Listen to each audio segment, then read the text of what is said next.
Okay, we're back. So I've inserted and attached captions to all of the images in this document, and we should be ready to plot out and generate our automated lists of illustrations. This is a process very similar to the one you followed when we did the table of contents. And so we basically go under Insert Table Figures. And here we have a choice of template. So from the template, classic, distinctive, centered, formal, simple. I'm just going to go with the basic template. And I am going to go, because this one has figures, I'm going to go figure, and I'm going to include the label and number. I'm going to press OK. Do you want to replace a selected table of figures? And I'm going to press yes. And boom. So I have all my figures there. Now with this, I think I might want a little bit of spacing there. So I don't like the way that runs in. So I think I'm going to put a little bit of extra spacing underneath there. Okay, so I'm going to go down to the tables there. And so it did change the spacing there. So I'll go into my tables and I'll go into, make sure that's normal up there. And the same thing, I'll go under References, Insert Table Figures. Now unfortunately this does not allow you to do multiple insertions, so you can't do both figures and tables in the same chart. You can only do one caption label at a time. So that is the unfortunate part about this, but you can do several things. You see everything that I have underneath there, so I added chart and it appears. So I'm going to do table and do, okay. So we only do have one table. That's okay. I'm okay with it if you're okay with it. I can tell you're okay with it. And last but not least, we'll do the charts. And boom, we're there. Okay. And that is our auto-generated. And we can do the same thing. This one isn't as sophisticated, perhaps, as the table of contents happens to be, or at least it doesn't look that way. But if you right-click on it, basically you'll come up with that drop-down menu that says Update Field. The same thing actually occurs with the table of contents option. If you right-click it, it'll come up with Update Field.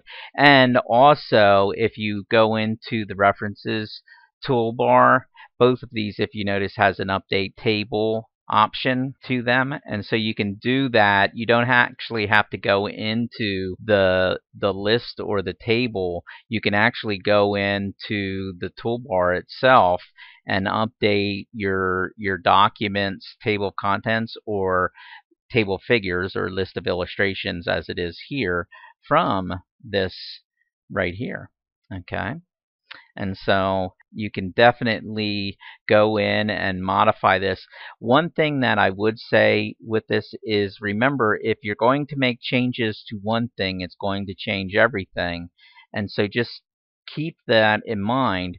For instance, I made changes to those. And so this is the glossary 15 and 16. Look here, the changes that I made to that spread this out. I think, I'm not sure, but I think we added one page. So I want to go into the table here just to make sure, and I'm going to update it. And I'm going to update the entire table. I don't know whether that changed it or not. 14.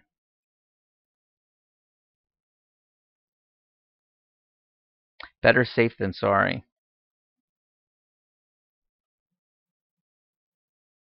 I think a couple of those things might have changed. I don't know whether any of the headings changed. But either way, I would much rather be safe than sorry, and that's what these things allow you to do.